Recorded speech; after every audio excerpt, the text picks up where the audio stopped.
Hello everyone and welcome to Hezok at University. So today we are diving into the fascinating world of ballpoint pen drawing, and the best part is you won't need to see my face to learn about it. Without wasting much of our time, let's get straight into the video. So, what is ballpoint pen drawing?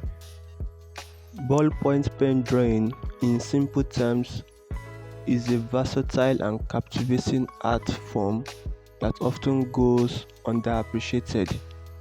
It involves creating intricate artwork using ordinary ballpoint pens. This medium allows for fine details, texture, and shading, resulting in stunning monochromatic masterpiece. I hope we'll all understand that. Moving on to the next part of the video, which is the essential tools needed for ballpoint pen drawing. You will need a few sets of pen like this with different ink usage. This pen right here with a lesser ink has the tendency of giving you a very dark shade, while this one with a full ink gives you a very light shade depending on what you are drawing. So you need pen with different ink thickness to give you a very nice drawing. Then you need a good or normal sketchbook. A sketchbook with at least a good quality is okay for a start. Another thing you need is a pencil. It can either be a pencil or a mechanical pencil. What I'm holding here is a mechanical pencil, which is much more easier to use when sketching. Though it's optional, but for beginners it's good to start with a pencil before you go in with your pen to avoid any kind of mistake. That's why I recommend starting with a pencil as a beginner, so that your sketch will be accurate before shading with your pen. A ruler for lines and measurements. And another tool that is important is the jelly roll pen. Not everyone knows about this, but using a white pen for your pen work is also very recommendable, especially when you want to make some highlights very easy for you. Using the white pen is a very good option. Which brings us to two types of pen, which is the ballpoint pen, mainly for shading, while the jelly roll pen, the white pen, just for adding highlights to specific areas only.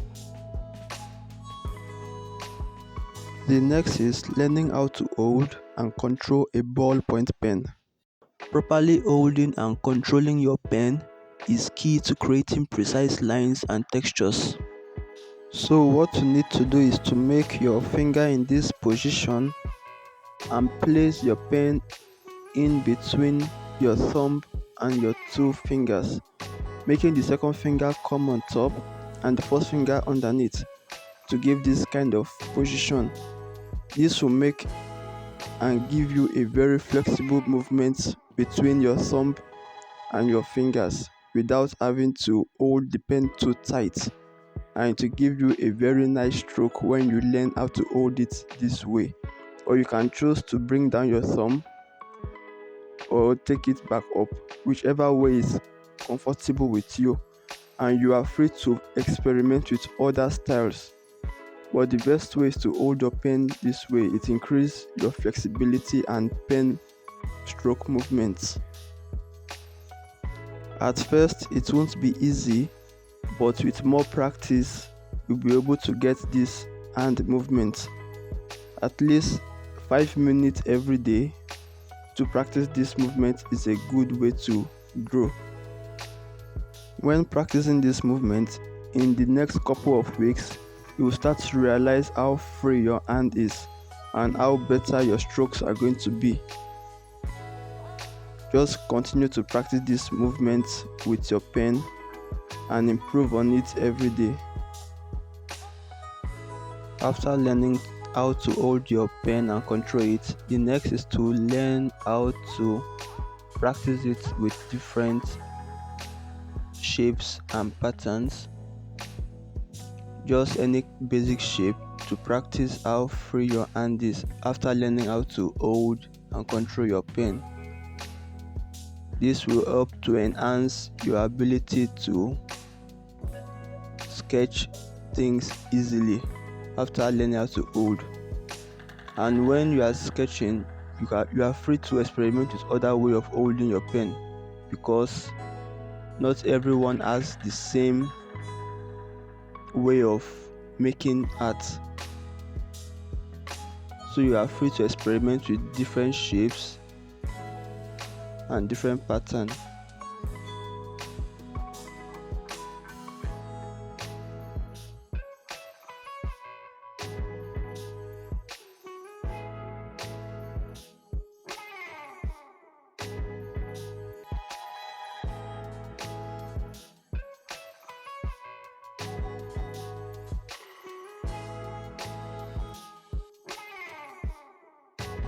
So after getting flexible with your stroke, the next is to start practicing with cross-hatching shading technique.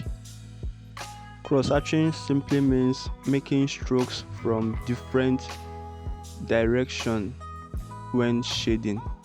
So we are going to be experimenting this with different thickness, starting with the light tone, the medium, and the heavy shading tone. Moving on to the light tone, you have to start very lightly, holding your pen almost in a loose grip position and making those strokes on your paper. Once you are flexible with your hand movement, you should be able to do this easily. Then we move on to the medium, which means just adding a darker tone to your shade. The same process, but putting more pressure on your paper. So it's that easy. And moving on to the dark one, which we are going to put a very heavy pressure on the paper. You can decide to hold the pen very tight when in this kind of case, but not necessarily. So when you have practiced this, you have to move on to learning how to shade smoothly with this cross-hatching technique. So when you are making your strokes, make sure your strokes are very light and joined together. So when practicing this, remember that patience is the key. Once you start to rush this, you won't get a good shade. Always try to be patient when you are learning this. Patience is required.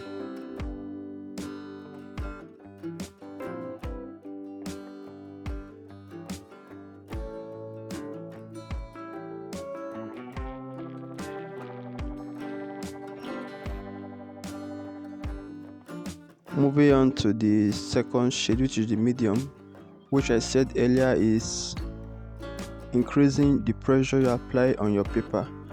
So when trying to make a fine cross-hatching with this, you have to make your strokes close to each other so that it will give you this kind of smooth transition between each stroke. Don't allow your strokes stand individually, make sure they all come together to make it very smooth. And when shading this, the only thing you have to do is just increase the pressure you apply on your paper, nothing else. Don't hold your pen too tight, only increase the pressure you apply on the paper to make it this kind of medium toned shade.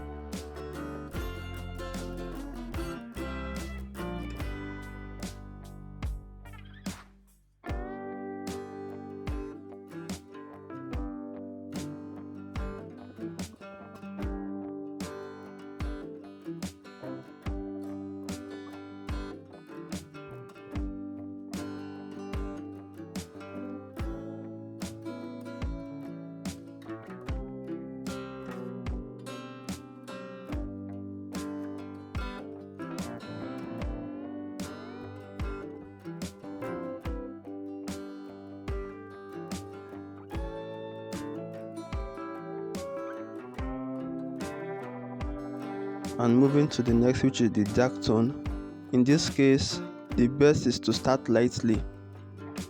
But if you have a very dark pen, a pen that bleeds very well, you can go in dark instantly. But the reason why for starting lightly is to get that smooth shade at the end of the result.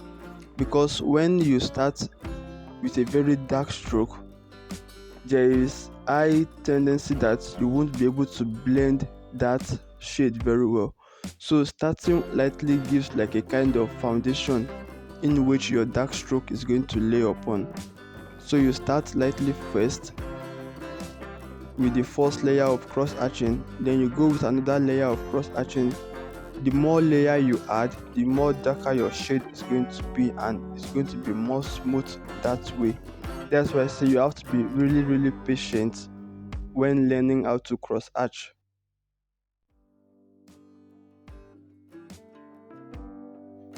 Now I'm going in with my second layer of cross hatch, and you can see it's becoming more darker. So the more layer you add, the more dark shade you get.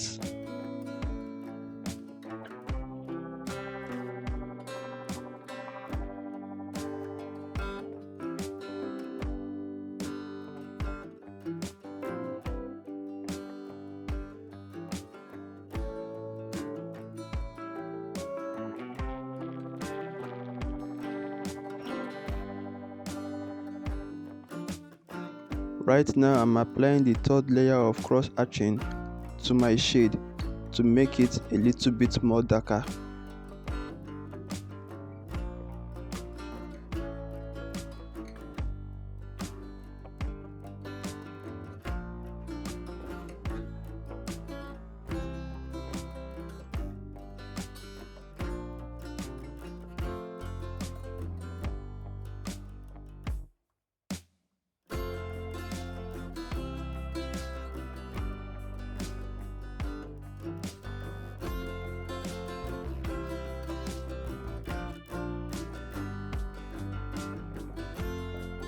So when practicing yours, remember to always be patient with each stroke you apply on the paper and start lightly.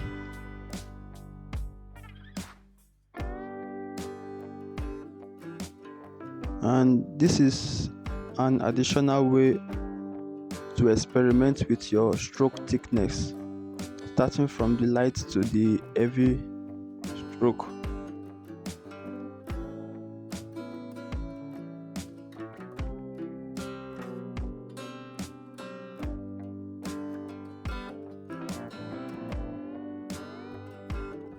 Starting with the light, then the medium and the heavy shade. So this is just a way of practicing how you can control your stroke thickness in a single direction, starting with the light,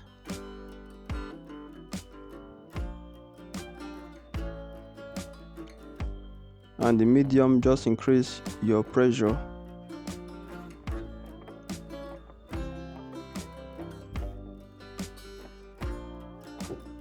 then you do the same for the heavy shade, but this time around it's going to be really dark. So if you can do all of this, then it means that you have passed the stage of a beginner. You now know how to shade using the cross hatching technique, and you have a very flexible hand movement, and sketching won't be a problem for you as a beginner before moving to the advanced class. If you watch this video to the very end here, for you to be able to know all of this, it's best for you to pick up your pen, your sketchbook, and practice. With that, be able to know more about this and figure out which one works for you and which one doesn't work for you, and experiment with different other technique. So I hope we all learned something from today's tutorial, and the best way to learn this is to practice and practice and practice. That is the only way to get better in pen drawing. So see you all in the next class. Bye.